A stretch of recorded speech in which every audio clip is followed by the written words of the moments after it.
Tatsächlich funktioniert es. Es lässt sich wieder einfahren. Wie man sieht, hier geht der Riegel wieder vor sogar. Ein ganz klein bisschen klemmt es immer noch.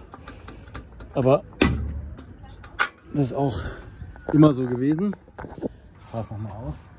Ihr seht das, hier so zieht, dann kommt es raus. Etwas klemmend am Anfang, gegen Ende leichter. Aber es geht und ich glaube, es ist halt immer noch ganz leicht verformt. Das könnte man es auch noch wegmachen, aber das Risiko gehen wir nicht ein, weil es funktioniert so. Und man kriegt es auch rein, wie man sieht.